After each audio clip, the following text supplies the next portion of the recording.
행복의 사전적 의미는 욕구가 만족되어 부족함이나 불안감을 느끼지 않고 안심해하는 심리적인 상태라고 했습니다. 그러나 그 상태는 극히 주관적인 것으로 사람뿐만 아니라 여러 생물들에게서도 이에 상응하는 상태가 있다고 합니다. 예를 들어 개는 행복감을 느낄 때 꼬리를 흔들고, 고양이가 행복감을 느낄 때에는 털고르기, 거의 그루밍이라고 하는 것을 하면서 야르릉 이렇게 하는 찾아보니까 퍼링이라고 하는데요, 그런 소리를 어디서 나는지는 아직도 학자들도 모른다고 합니다. 그런 가르릉 가르릉 이렇게 하는 그 소리를 낸다고 합니다. 그때 가장 안정되고 행복감을 느낄 때라고 합니다. 이처럼 짐승들도 나름대로 행복한 감정을 가지고 있다, 이렇게 말을 합니다. 돼지는, 저도 어릴 때 돼지를 켜본 적이, 아버지가 키는 걸 봤지요. 근데 그 녀석은 이렇게 목덜미를 이렇게 긁어주거나 등짝을 이렇게 긁어주면 사람으로 바짝 와가지고 이렇게 자기 감정을 표현한 걸 볼 수 있었습니다. 또 이런 인터넷 그림을 봤더니 오리도 또 거위도 자기 감정을 표현합니다. 그래서 자기한테 잘 대하는 사람에게, 소위 주인 의식을 가지고 있는 그 어떤 절대 복종자에게는 엄청난 반가움을 표현하는데요. 거위는 양 날개를 쫙 펴고 주인이 오게 되면 맞이하러 문 밖에까지 나가. 그래서 주인이 앉아서 안아주면 자기도 그 날개로 주인을 안고, 고개가 길지 않습니까? 그 고개를 이쪽에 뺨에다가 감고 이렇게 펴는 걸 보았습니다. 거위만 그러는가 했더니 닭도, IQ가 몇 안 된다고는 닭도 자기를 기르는, 사랑해주는 그 주인에게 그렇게 호응을 하면서 사랑과 감정을 나타내는 것을 보았습니다. 다른 것들도 마찬가지라는 거예요. 사자나 호랑이도 어릴 때부터 잘 기르게 되면 그 함께한 자와 이렇게 형제처럼 이렇게 지내는 것을 그림을 통해서 볼 수 있었습니다. 심리학자 에이브럼 메슬로라고 하는 분이 계십니다. 이 메슬로는 사람의 욕구에 대해서 5단계를 말했는데요. 첫 번째 욕구는 생리적 욕구라, 이렇게 말했습니다. 생리적 욕구는 의식주에 관한 욕구로서 본능적인 욕구, 하시면 먹는 거, 그 다음에 그 위에 우리가 의식주에 관한 그런 것들을 이야기합니다. 그 다음에 두 번째로는 안전의 욕구가 있다고 합니다. 안전의 욕구는 신체적으로나 정서적으로 안전을 추구하는 것을 말합니다. 세 번째로는 소속감과 애정의 욕구가 있다고 했습니다. 소속감과 애정의 욕구는 단체에 소속되어서 소속감을 느끼고 타인으로부터 사랑받고 있다고 하는 것을 느끼고자 하는 욕구입니다. 그렇기 때문에 이런 소속감이 없는 사람들은 자존감이 낮을 수밖에 없고, 어디에 소속되지 않은 사람들은 외톨이, 거의 자기 혼자 살아가고자 하는, 아무하고도 관계하지 않는 그런 자들이 될 수 있다는 겁니다. 그렇기 때문에 어딘가에 소속되어야 그 사람이 제대로 사회생활을 할 수 있다고 하는 것을 보여줍니다. 네 번째로는 존경의 욕구인데요. 이 존경의 욕구를 다른 말로는 자존감의 욕구라고도 합니다. 존경의 욕구는 타인에게 인정받고자 하는 그런 욕구가 본능적으로 있다는 겁니다. 그렇기 때문에 사람들은 대화를 하다가 보면 자기가 뭔가 조금 아는 것을 더 많이 얘기를 해야 되고 결론을 내야 되는 그런 경우를 많이 보게 됩니다. 물론 그런 단계를 넘은 사람은 어떻게 합니까? 오히려 섬김으로, 오히려 내가 들어줌으로 더 훌륭한 존경받는 사람이 된다는 것을 알고 있습니다. 그 다음에 다섯 번째로는 자아실현의 욕구라고 합니다. 우리가 잘 아는 중고등학교 때의 도덕 시간에 배운 내용입니다. 자아실현. 인생의 목적이 뭐냐? 자아실현이다. 그래서 인간은 자기를 이제 가지고 있는 타고난 어떤 그 자질과 그 타고난 어떤 특성들을 잘 개발해냄으로써 행복해질 수 있다는 게 인간의 목적이라는 거예요. 이렇게 다섯 단계의 욕구를 이야기하면서 6단계와 7단계도 얘기했는데요. 6단계가 그 단계를 초월하게 되면 지적인 욕구를 가지게 된다. 그 다음에 그 단계를 초월하게 되면 심미적 욕구를 추구하게 된다. 그래서 공부를 많이 하는 사람들은 앞에 5단계의 욕구를 초월합니다. 그래서 지적인 욕구, 공부를 더 많이 하고 싶어 하는 거예요.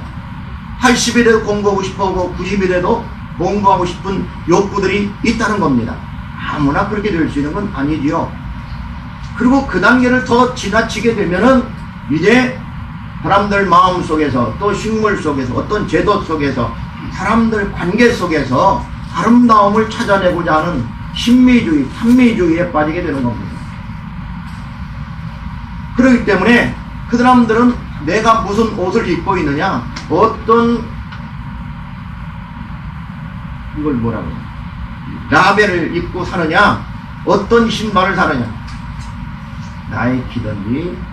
그 옛날에 우리 어릴 때 자랄 때는요 나이키 고무신을 신고 다니는 사람이 있었어요. 나이키 고무신이 어디가 있나? 하얀 고무신에다가 나이키 이거 그림을 그려가지고 거기다 나이케 써가지고 신고 다니는 독특한 친구들이 있었습니다.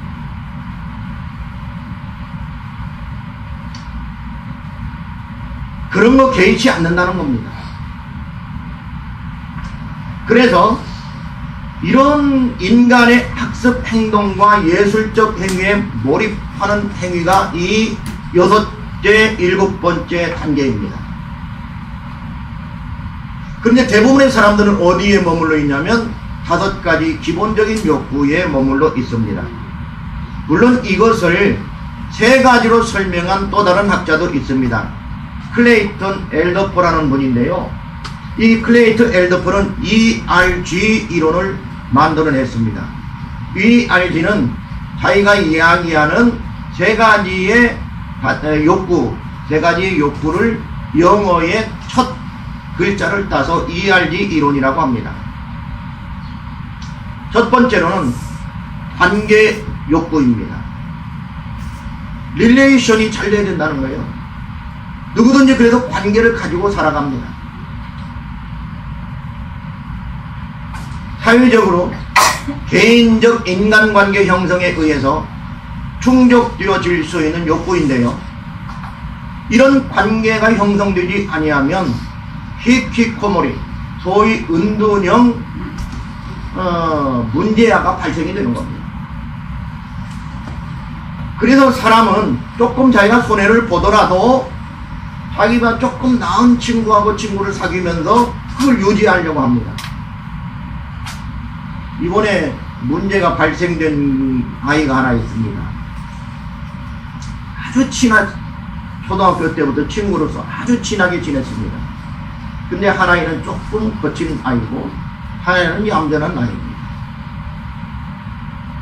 얌전한 집 어머니, 아버지는 그 친구가 어릴 때부터 친구니까 굉장히 중마고로서 서로를 위하는 친구인 줄만 알았습니다.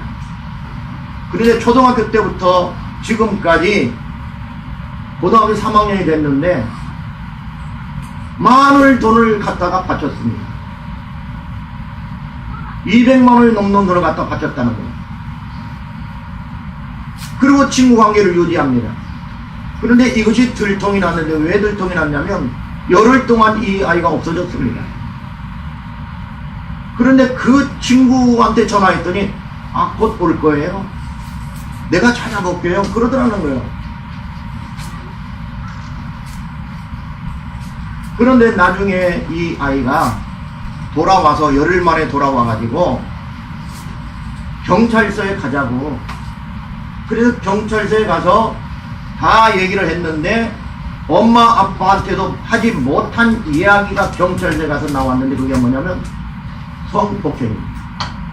남자아이로부터 남자아이가 친구가 성폭행을 당하고 불효를 열흘간 당하면서 못 나가게 하고 두들겨 패고 멍이 막 온몸에 들고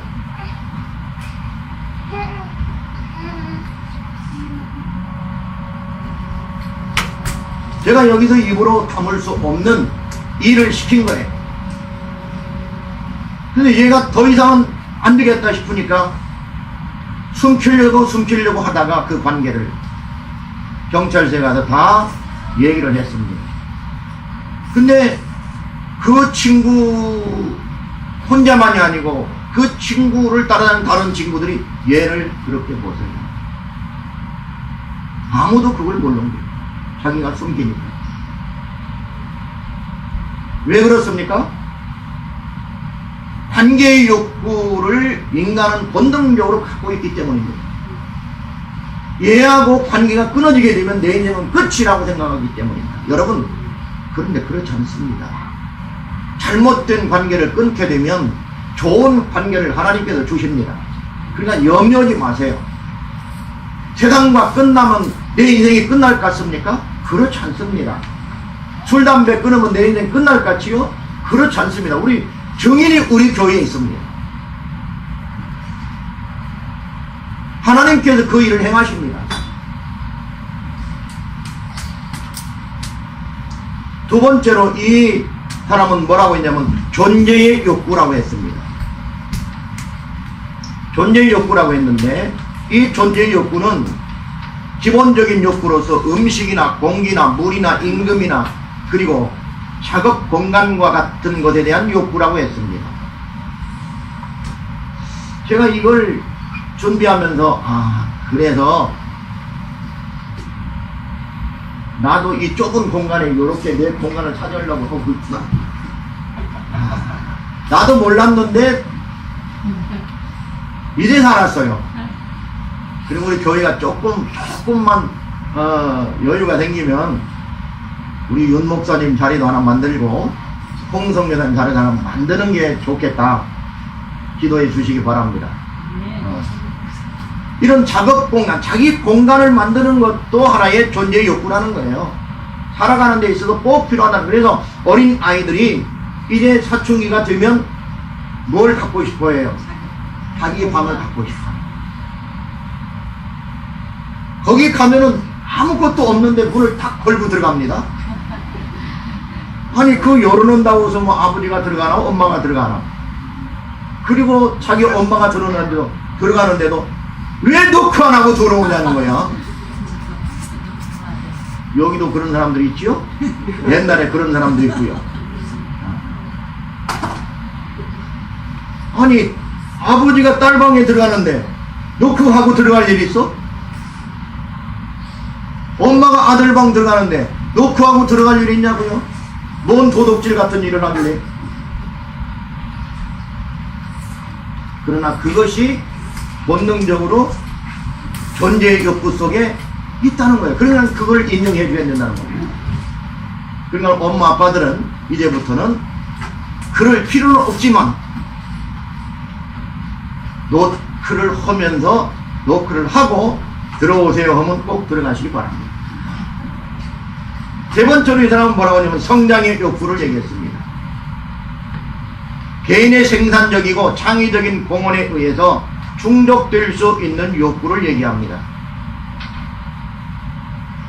예를 들어서 창조적 성장, 참배력의 극대화, 이런 모든 것들의 것을 얘기하는데 아까 얘기한 자아실현과 일맥상통한다고 볼 수 있습니다.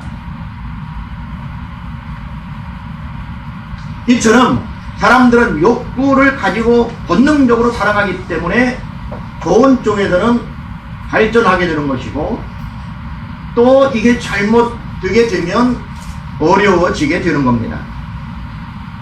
하지만 누구나 어느 단계를 달성하게 되면 계속해서 더 높은 단계를 기준으로 삼기 때문에 절대적인 행복은 존재할 수 있을까요, 없을까요? 그건 없습니다. 그렇기 때문에 행복을 수치화하거나 정량화, 계량화할 수는 없다는 겁니다. 그건 불가능한 일입니다. 그래서 어떤 사람은 돈이 없는데도 행복감을 느끼고 어떤 사람은 돈이 많은데도 행복하지 않다 그 말이에요. 행복은 주관적인 상태일 뿐이기 때문입니다. 우리 교회는 조금만 하고 지하실이 있고 모아놓은 돈도 없지만 행복한 교회라고 저는 자부합니다. 왜 그러냐면 우리는 우리 스스로 지금 기본적인 욕구들을 다 만족시키고 있기 때문입니다. 그리고 플러스 알파가 하나 있는데 그게 바로 믿음입니다. 하나님을 신앙하는 그 믿음이 여기에 전부 되어 있기 때문에 우리는 행복하다. 자, 이것을 오늘 설명하려고 하는 겁니다. 성경은 분명히 이스라엘이여 너는 행복한 사람이로다 라고 말씀했습니다. 신명기 33장 29절에 있는 말씀입니다. 그런데 여기에서 행복은 얻어지는 게 아니라 선포되어진 것이라고 하는 사실입니다. 여러분, 행복은 여기 학자들이 이야기한 것처럼 얻어진다고 생각하면 그건 오산입니다. 행복은 얻어지는 것이 아니고 이미 행복은 선포되어져 있다는 겁니다. 다시 말해서 죄인을 대통령이 아니면 왕이 용서하겠다고 특사명령을 선포했다는 겁니다. 그러면 그 사람이 지금 감옥에 있든지 밖에 있든지 나왔든지 들어가 있든지 그 사실을 안다면 그 마음이 어떨까요? 지하 감옥에 있을지라도 행복할 수 있다 그 말이에요. 베드로가 그랬고 사도 바울이 바로 그랬습니다. 죽어가면서도 자기 몸에 그리스도의 흔적을 가졌다고 바울은 이야기합니다. 아니, 흔적을 가진 것이 무슨 의미가 있는가? 물론 흔적을 학자들마다 좀 다르게 해석합니다. 실제적으로 몸에 그리스도의 흔적이 있을 것이다 이렇게 얘기하는 사람이 있고, 그렇지 않고 그 마음속에 그리스도의 십자가에 관한 뜨거운 열정과 사랑이 있었다고 하는 것이다 라고 해석하는 분도 있습니다. 어떻게 해석하든지 그건 중요한 게 아닙니다. 바로 바울이 그리스도의 놀라우신 이루신 그 십자가의 사건, 그것을 자기가 경험하고 그대로 살고 있었다고 하는 사실입니다. 이런 과정에서 우리는 무엇이 필요하냐? 믿음이라고 하는 것이 필요합니다. 그러면 본문이 우리에게 주는 교훈은 과연 무엇인가? 첫 번째로, 성도의 싸움은 단순히 영과 육의 싸움이 아니라는 사실입니다. 인간 본성의 타고난 죄악성과 성령의 싸움이라고 여기 본문은 이야기합니다. 바울은 육체의 소욕은 성령을 거스르고 성령은 육체를 거스르나니 이 둘이 서로 대적함으로 너희가 원하는 것을 하지 못하게 하려 함이니라 말씀하고 있습니다. 여기에서 육체라고 하는 것은 사르크스라는 말로써 우리가 몸이라고 하는 말과 다른 말입니다. 몸이라는 말은 소마라는 단어인데요. 로마서에서 육신이라고 번역된 이 말은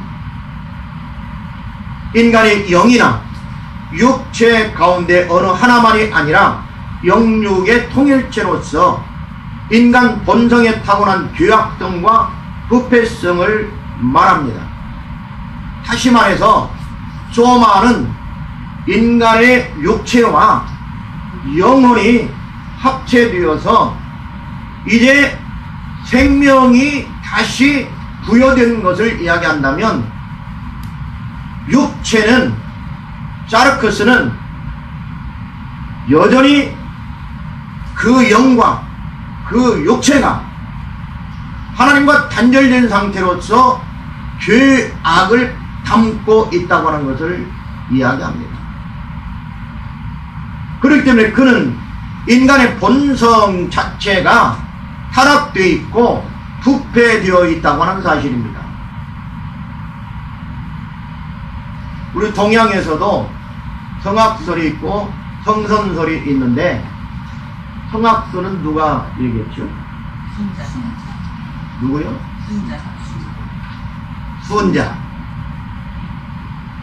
사람, 우리 여기 순자 없습니다, 우리 교회는.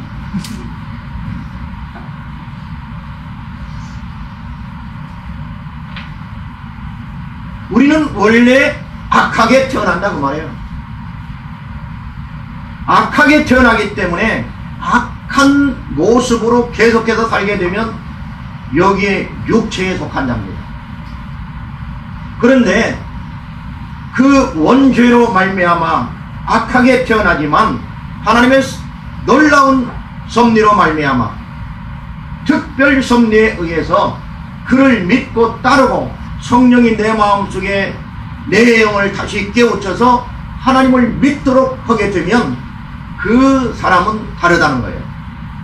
이제부터는 양심이 회복이 되고 그 다음에 그의 생활의 활동 범위가 성경 안에서의 말씀과 연관되어 있다 그 말입니다.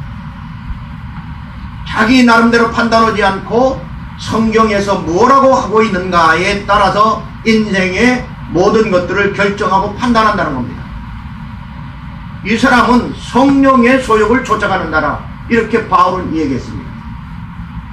육체의 소욕을 쫓아가는 사람은, 그러니까 다른 말로 이야기하면 육체의 소욕을 쫓는다, 그 말은 육체 속에 있는 사탄 마귀를 쫓아간다, 이렇게 다르게 번역해도 무방할 겁니다. 성령과 사탄 마귀, 육체와 영혼, 이렇게 대별해 본다면 우리가 이제 성령에 속해 있고 우리 안에 하나님의 성령이 우리를 지배한다면 성령이 요구하는 대로 쫓아가야 된다 그 말이에요. 그런데 놀라운 건 이것을 내가 싸운다고 우리는 지금까지 생각했습니다. 내가 싸우려고 하고 있는 한 그 싸움을 우리가 이길 수 있을까요? 없습니다. 오늘 여기 17절 다시 한번 큰 목소리 읽어보십니다. 시작. 육체에서 성령을 거스르고 성령은 육체를 거스르니 이 둘이 서로 대적함으로 너희가 원하는 것을 하지 못하게 하려 함이라. 아멘. 여기 보면은요, 육체의 소욕과 육체의 소욕은 성령을 거스르고 성령은 육체를 거스른다. 그러니까 성령이 주어가 되어 있는 문장이 있습니다. 내 영이 아닙니다. 내 안에 계셔서 나와 함께 하시는 성령께서 육체를 거스르게 되는 거예요. 그렇기 때문에 내 육체의 소욕과 싸우는 것, 다시 말해 사탄 마귀의 소욕과 싸우는 게 누구냐면 내가 아니고 내 안에 계시는 성령이라는 거예요. 성령께서 나를 대신해 싸워주실 때 내 인생을 성공적으로 승리할 수 있다는 겁니다. 그래서 육체의 소욕은 이제 신자에게 있어서 옛사람이라고 바울은 설명했고요, 육신이라고도 했고요, 육체의 소욕이라고도 했습니다. 이런 본성적인 것, 본질하고는 다릅니다. 본성은 인간이 타고날 때, 악하게 타고날 때부터 가지고 있는 성품을 얘기합니다. 그것은 하나님을 모르기 때문에 그것은 아까 얘기한 5가지 욕구들, 인간의 몸이 요구하는, 인간의 정신이 요구하는 5가지 욕구를 쫓아가는 겁니다. 우리는 어떻습니까? 여러분, 여기 위에 내가 설명을 안 했지만요, 머슬로우는 그걸 다른 각도에서 뭐라고 했냐면요, 인간의 안전의 욕구 내지는 소득의 욕구, 이런 부분에서 더 디테일하게 가보면 게으름의 욕구도 있습니다. 그 안전의 욕구 중에 하나 들어갑니다. 게으른 것도 사람의 욕구라는 거예요. 기가 막힌 일 아닙니까? 성경은 게으른 자는 개미에게 가서 배우라고 했는데, 사람들은요, 게으른 것도 인간의 본성이기 때문에 괜찮다는 거예요.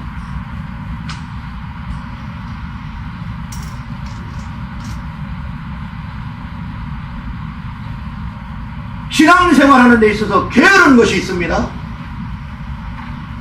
에이, 새벽마다 갈 건 뭐 있어. 저는 지금 이걸 계속 얘기하는데요, 귀 있는 자는 들으시기 바랍니다. 하나님께서 복을 주시는데 절대로 그냥 주지 않습니다. 본질적인 죄, 그것은 하나님의 언약적 관계 속에서 주시기 때문에 그것은 우리와 관계없이, 우리 생활과 관계없이 주십니다. 여러분을 선택해 주시고 구원해 주시는 것은요, 하나님이 우리와 약속한 거기 때문에 주시는 거예요. 믿음이 있으면. 그렇기 때문에 믿음으로 구원 받는 거예요. 하나님 나라 가는 거예요. 그러나 그 위에 이 땅에서 지금 행복 얘기하는데, 행복해지려면 하나님이 요구하는 것들이 많아요. 오늘 또 여기 내가 칼럼에 그런 말을 썼는데요, 하나님이 요구하는 것 중에 구약에서는 율법과 규례를 요구했습니다. 이것을 지켜 행하면 내가 너희의 백성이 되고, 신약에서는 뭐라고 합니까? 이것을 믿으면, 예수를 그리스도로 믿으면 너희는 내 자녀라는 거예요. 자녀. 조건들이 꼭 있습니다. 없는 거 아니에요. 그리고 그것을 주 예수 그리스도께서는 엄청난 대가를 지불하고 우리를 구원의 판결에 세워주셨습니다. 그것을 거저 얻었다고 생각하면 곤란합니다.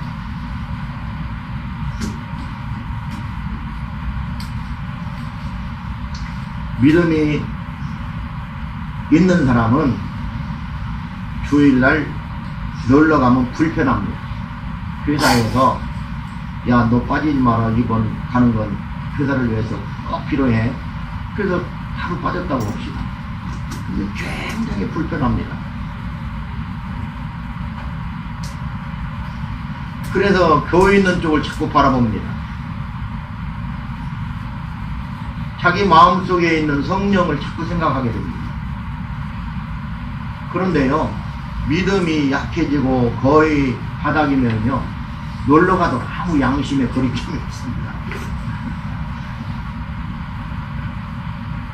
제가 이거 웃으면서 얘기하는데요, 겁먹으시기 바랍니다. 겁먹으시기 바랍니다. 왜? 하나님 말씀입니다. 복 받으려면 하나님께 잘 보여야 됩니다. 여러분, 예물이라는 말, 보통 우리가 번제 드릴 때요, 그냥 번제 이렇게, 그런데 레위기서에 보면은 용어 하나가 다른 게 있어요. 그걸 뭐라고 하냐면 예물, 하나님께 특별히 드림 맞은 것들, 그게 다른 것도 아니에요. 짐승을 잡아가지고 내장에서 간 옆에 있는 기름 거풀들, 창자 기름 거풀들, 그건 양쪽에 있는 탁자고 양쪽에 기름 덩어리 양쪽에 있습니다. 그거 뜯어낸 거. 요런 기름, 그거 우린 먹지도 않고 다 버리지 않습니까? 하나님 그걸 거룩한 거예요. 예물이라는 거예요. 그리고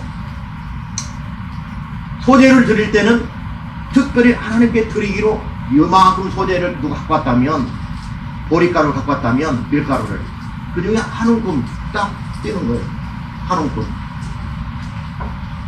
이걸 영어 성경에는 핸드풀 그랬어요. 한 가득 그 말이에요. 여기 한이라는 말은 겹도로서 가득하다 그 말이에요.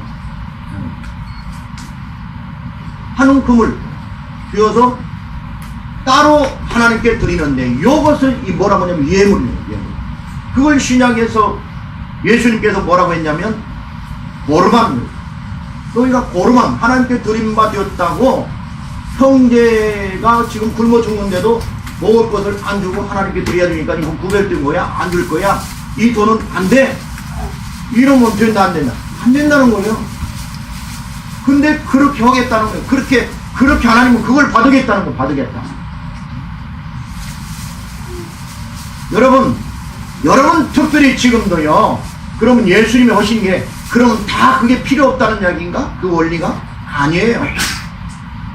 다른 걸 교훈하기 위해서 그 얘기를 한 거예요. 고르만을. 지금도 역시 고르만의 정신과 고르만의 원리는 살아있습니까? 없습니까? 살아있지요. 그게 뭐냐면 거룩이에요. 그게 조금 이따 설명합니다. 성도의 마음속에는 선을 행하기 원하는 또한 원리가 있다는 것을 알아야 합니다.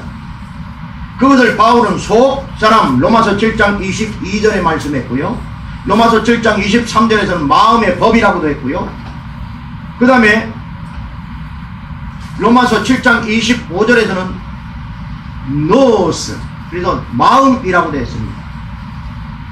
이와 같이 인간의 본성 속에는 두 개의 대립된 원리, 즉 육신과 마음, 사탄과 성령이 있다는 겁니다.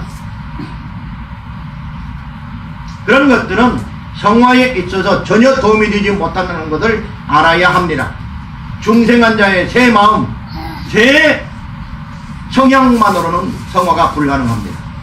그러므로 바울은 오라 나는 곤고한 사람이로다, 이 사망의 몸에서 누가 나를 건져내랴, 로마서 7장 24절에 탄식했습니다. 거듭났다 할지라도, 예수 믿었다 할지라도 이처럼 자기의 성향 가지고서는 거듭났다고 해서 그 성향 조금 가지고 완벽한 인생을 살 수 있느냐? 불가능하다는 거예요. 두 번째로 본문이 우리에게 주는 교훈이 무엇입니까? 그래서 성도는 행복해지기보다 거룩함을 추구해야 하는 겁니다. 서론에서 얘기한 인간의 5대 욕구, 3대 욕구, 아무리 성취해도 인간의 마음이 정말 행복할 수 있느냐, 해피할 수 있느냐, 그건 불가능한 거예요. 언젠가도 말씀드렸습니다. 행복이라는 말, happiness, 그 말은요 원래 happened에서 온 말이에요. happened가 뭔 말이에요? 우연하게 발생된 것, 우연히 발생된 어떤 사건, 해프닝이 일어나는 해프닝. 갑자기 감이 떨어졌는데 잠자고 있는 자기 입속으로 떨어진 거야. 어때요? 해피하지. 아들이 시험 봤는데 좋은 대학에 붙었어. 생각지도 못하게 해피하지. 감 떨어진 겁니다.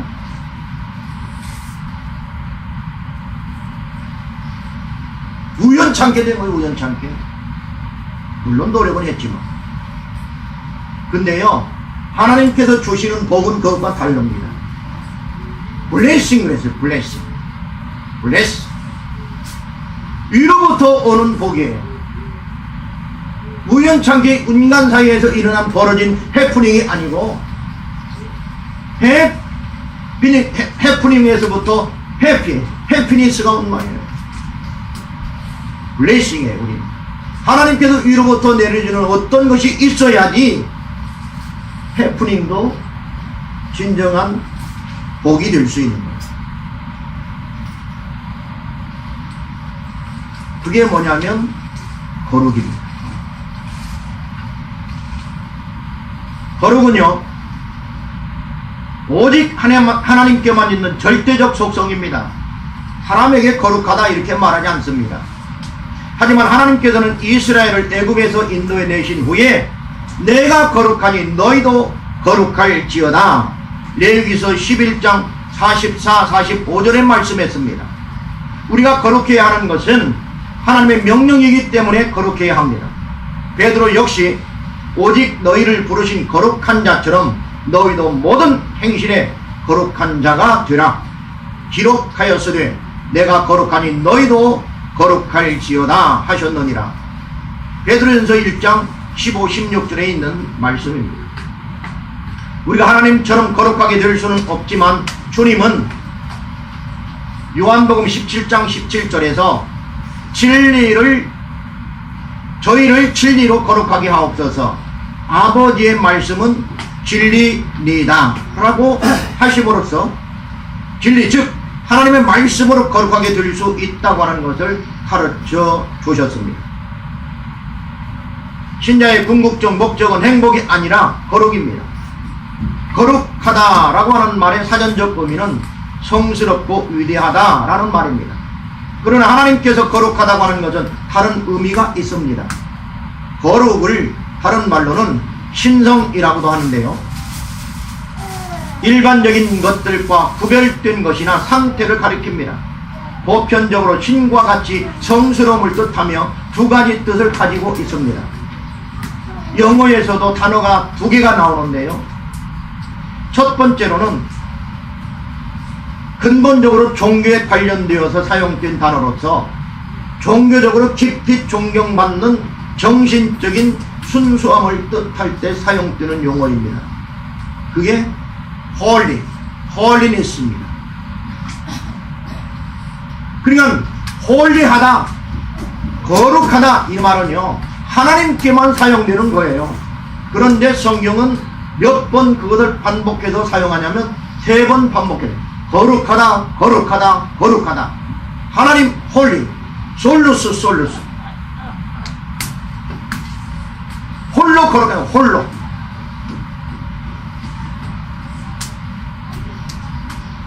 그래서 3-4번 거룩은요 매우 중요한 의미가 있어요. 지난주일 성가대 연습하는데 3번 아멘 합시다 누가 그러니까 4번 같은데요.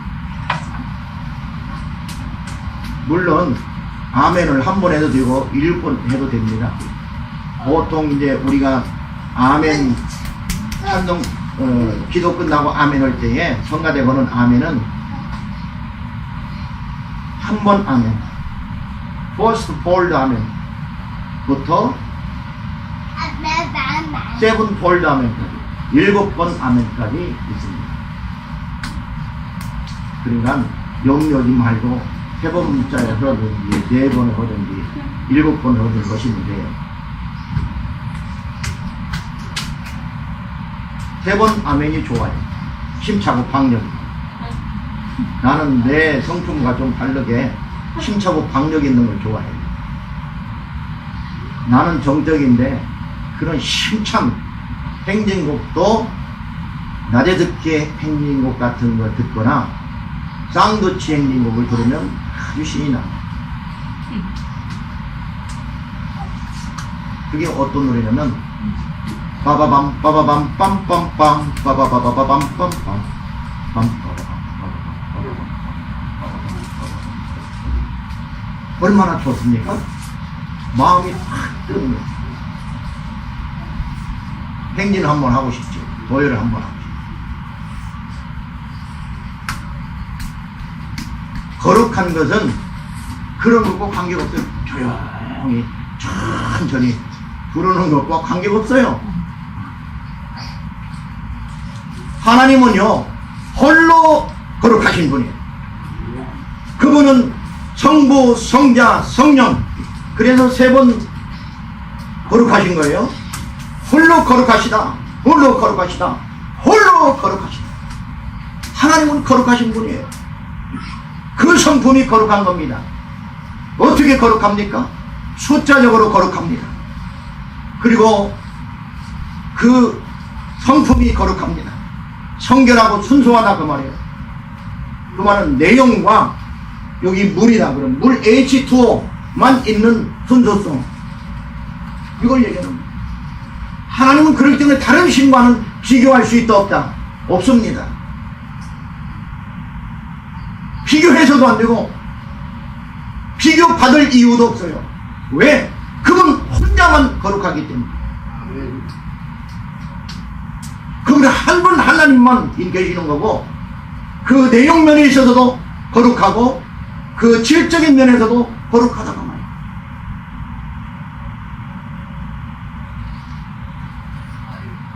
그걸 우리는 홀리라고 합니다.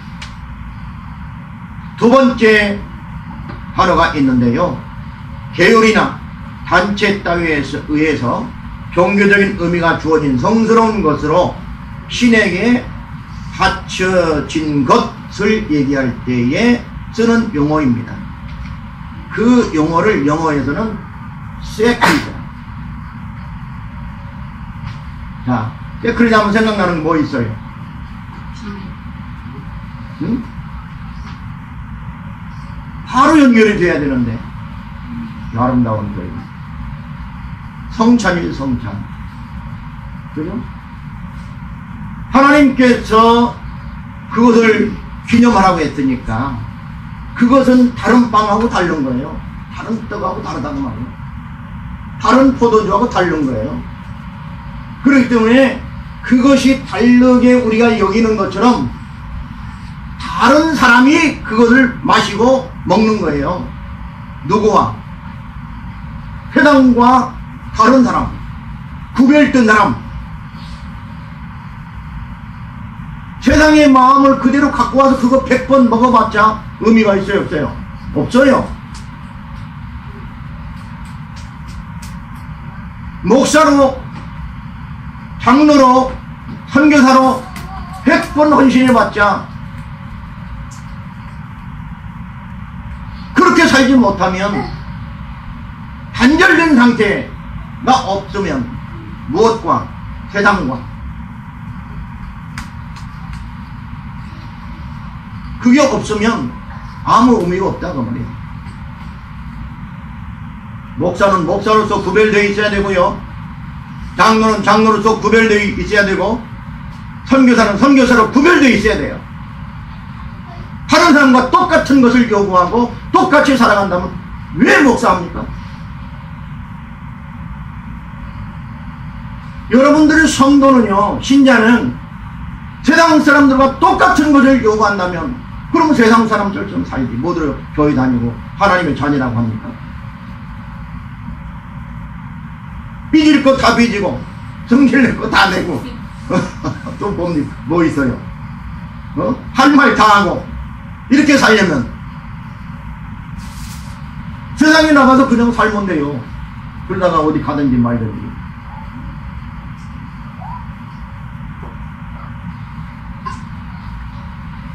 그건 거룩이 아니에요. 하나님께 드려진 바가 아니에요. 세크리드는 그래서 뭔 얘기냐면 제물을 얘기해요. 제물. 하나님께 바쳐진 것, 이게 구별되어 있는 거예요. 여러 짐승들이 있습니다.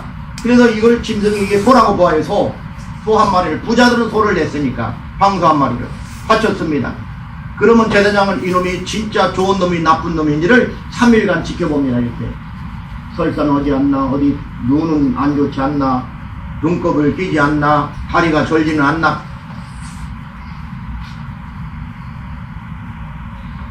그런 그런 다음에 하나님께 드리기 위해서 잡습니다. 그 짐승을 뭐라고 해요? sacrifice.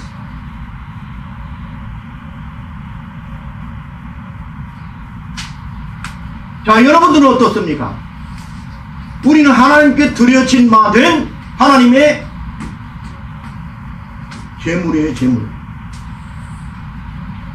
바울은 그래서 이방인들을 전도해서 사가지고 누구에게 바친다고 했어요? 아버지께 제물로 바친다. 상징적 의미죠. 우리는 하나님께 드려진 바 된 제물이라면 제물. 제물이 뭘 살아있나 그럼?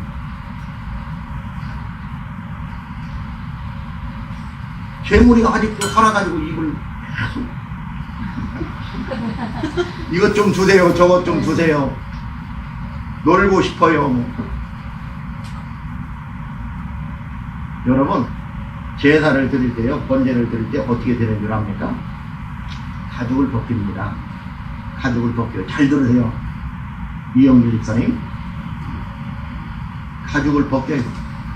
그리고 각을 뜹니다. 그러면 조각이 나잖아요. 앞다리, 뒷다리 다 판으로 이제 말하자면 돼지 뭐 삼겹살 뭐 뒷다리, 앞다리, 목살 다 나누는 거예요. 나눠가지고 어떻게 놓는 줄 압니까? 이 번제단 위에 그냥 아무렇게나 놓지 않습니다. 각을 떠가지고 살아있을 때 모습 그대로 머리, 앞 가슴, 앞다리, 그리고 등판, 옆구리, 그리고 뒤에 엄지부터 이렇게 해서 그대로 넣습니다. 위에서 투시도처럼 볼 때 어떻게 보이는 거예요? 살아있는 놈처럼 보이는 거예요. 왜 그랬을까요?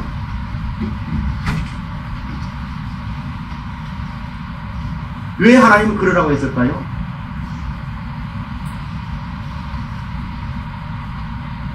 하나님이 보실 때에는, 이렇게 내려보실 때 살아있는 통째로 받으신다는 거예요.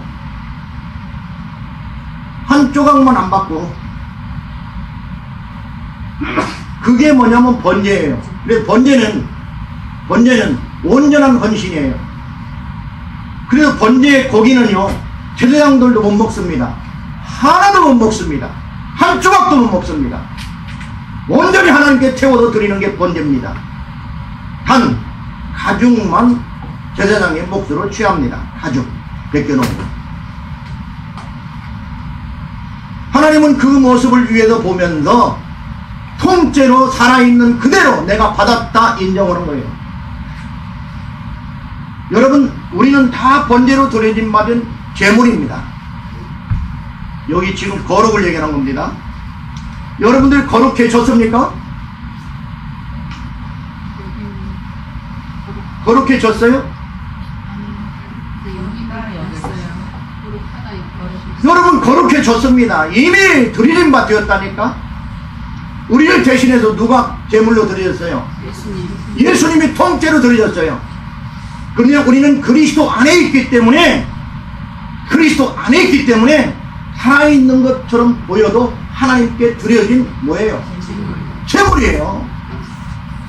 그러면 제물답게 살아야 해요. 제물답게. 아무 말 안 하고 완전히 태워서 자기 인생을 드려야 돼. 이게 뭐냐면 거룩이라니까요. 구별된 것이라니까, 이것이.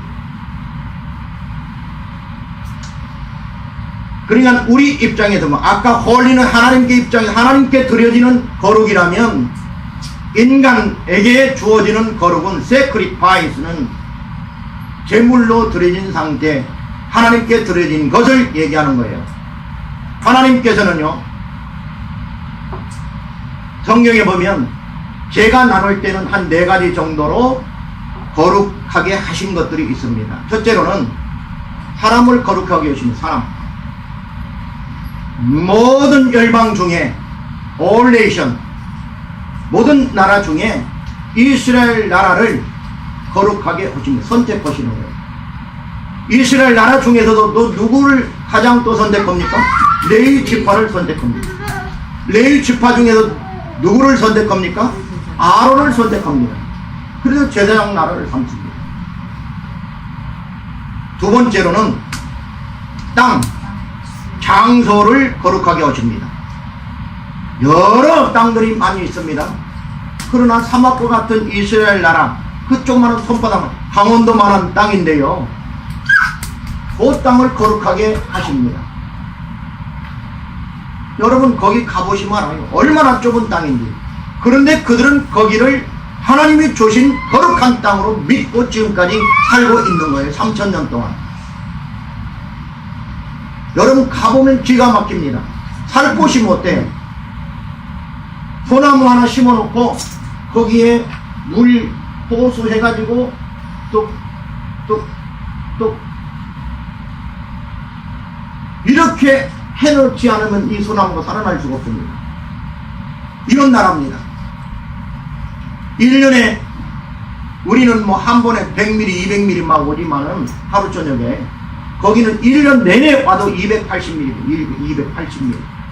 1년 내내 오는 강우량입니다. 그런데 살 수 있어요? 근데 하나님께서 거기를 거룩하다는 거예요. 그래서 그대를 믿고 거기 사는 거예요. 그런데 거기 사는 사람들이 세계에서 정말 잘 산다 이 말이에요. 어떻게 그럴 수 있느냐는 거예요.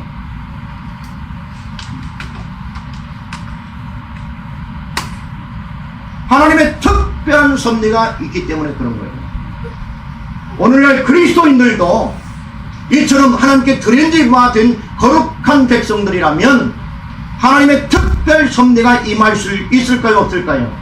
있다니까. 왜 그것을 믿지 못하냐 이 말이에요. 거기 가물고 비가 안 내리고 광야 같으지만은 레위기서 26장 보세요. 하나님께서 자기 아버지와 똑같은 항발이 임하니까 이삭이 애굽으로 다시 내려가려고 모든 짐승들을 끌고 내려가려고 기술을 틀었습니다. 하나님께서 나타납니다. 하나님의 사자가 내가 지시하는 땅에 머무르라. 애굽으로 내려가지 말고. 애굽에서 내려갔다가 니네 아버지는 어떻게 된 줄 아냐? 네 엄마 팔아먹을 뻔했다. 네, 알았습니다. 그리고 그 그랄 땅에 머물러서 농사를 지었더니 그 해에 100배의 결실을 거두었다고 했습니다. 성경에는 왜 그 숫자를 적어놨을까요? 그냥 많은 걸 거뒀다 이렇게 해도 될 건데 왜 100배의 결실을 거뒀다고 했을까요? 그 사실이 역사적 사실이니까 아니니까. 역사적 사실이니까. 그리고 두 번째로는 하나님께서 그처럼 복을 생각지도 못하게 인간의 상상하는 것 이상으로 초월적으로 복을 주실 수 있다 없다 있다는 것을 보여주는 거예요. 기도하세요. 믿으세요. 그리고 신앙생활 한번 철저하게 잘해보세요. 하나님의 복을 주신다니까. 꾀지하게 인생 살라고 하지 말고요. 못 떨어지게 믿음을 가진 자로서 신앙인답게 또 이 아름다운 교회 성도답게 살아가야 되지 않겠습니까? 이게 뭐냐면 성도의 성도, 거룩한 성, 거룩한 무리, 그죠? 성도가 뭐예요? 거룩한 무리, 무리 도자. 아무나 거룩하게 되는 게 아니에요. 거룩하게 사는 자가 거룩한 사람이에요. 세 번째로는 나를 거룩하게 하셨습니다. 하나님께서는 안식일을 구별해서 일하는 날과 노동하는 날과 구분해서 안식일을 주셨어요. 제정하셨어요. 그리고 오늘날 그것이 그 원리가 주일날로 바뀌어졌을 뿐이에요. 주일날 일하려고 하지 마세요. 주일날 쉬세요.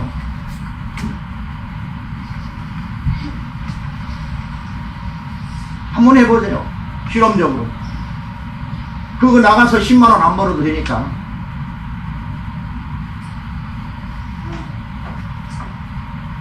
여러분들이 하루 버는데 얼마나 법니까? 한 50만 원씩 법니까?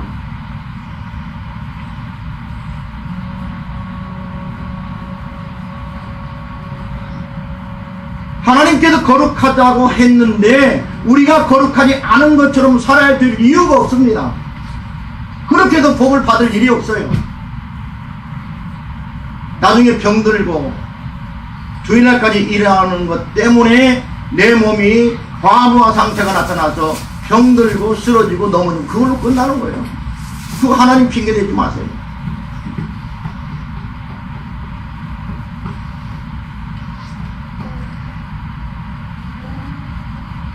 제 친구들도 많이 있습니다. 잘 살고 나보다 훨씬 더 돈도 많이 벌고.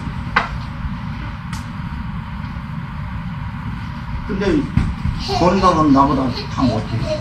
다 먼저 탔어요. 60도 되기 전에 다 가버렸어요. 1년에 10억 연봉을 받던 사람도 받고.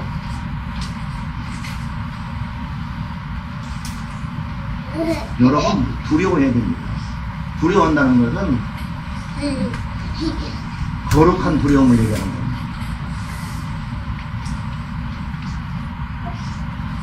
네 번째로는 제도를 거룩하게 하셨습니다. 제도.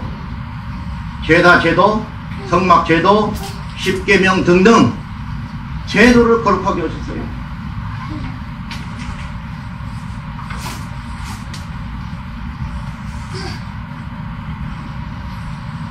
크리스천 포스트 개원 칼럼니스트이자 미국 기독교 출판계 최고의 베스트셀러 작가이기도 하신 분이 한 분 계시네. 그분이 누구냐면 맥스 루케이도 목사라는 분입니다. 이 맥스 루케이도 목사님은 하나님께서 거룩하다 하신 7가지라고 하는 글에서 이런 말씀했습니다. 성경에서 거룩이라고 하는 개념은 야구의 홈플레이트와 유사하다. 그것은 구별된 것. 그래서 뭐라고 했냐면 세트 어파트라고 했습니다. 세트 어파트. 구별된 것이며 하나님에 의해 미리 정해진 것이다. 대중의 여론이 이를 바꿀 수 없으며 다수의 룰이 이를 변경시킬 수 없으며 개인의 취향이 그것에 영향을 미칠 수도 없다. 또한 대법원의 판결이 이를 바꿀 수 없다. 여기에는요, 미국이 지금 잘못되어 가고 있는 것들을 생각하면서 이게 정령 같아요. 그러면서 그는 뭐라고 했냐면, 거룩한 것이 뭐냐, 하나님이 거룩하게 한 것이 뭐냐, 7가지를 이렇게 적어놨습니다. 첫째로, 당신이 거룩합니다. 이 이야기를 듣고 있는 여러분이 거룩하다. 나와 여러분이 거룩하다. 하나님께 속한 자들이 거룩하다. 서영이도 거룩하고 도영이도 거룩하고 전혜석 집사도 거룩하고 공정미 권사도 거룩하고, 그지? 거룩하다는 거예요. 두 번째로는 인간의 생명이 거룩하다는 거예요. 생명이 어디서부터 왔습니까? 하나님으로부터 왔습니다. 세 번째로는 결혼이 거룩하다는 거예요. 오늘날 미국이 결혼 깨지고 있잖아요. 우리도 다 지금 결혼, 세 명이 결혼하면, 5명이 결혼하면 3명이 이혼한대요. 우리나라도 큰일 났습니다. 그러면 여기도 확률적으로 볼 때에 여기도 몇 사람 처녀 총각들이 있는데 이 중에 몇 사람이 이혼할 사람이 있는 걸 말하자면 정신 바짝 차려야 돼요. 예수 믿는다고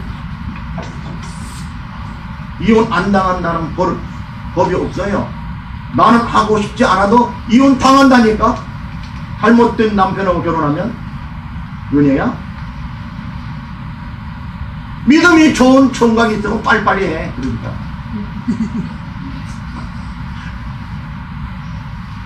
아멘. 늦출 거 없어요. 늦출 거 없어.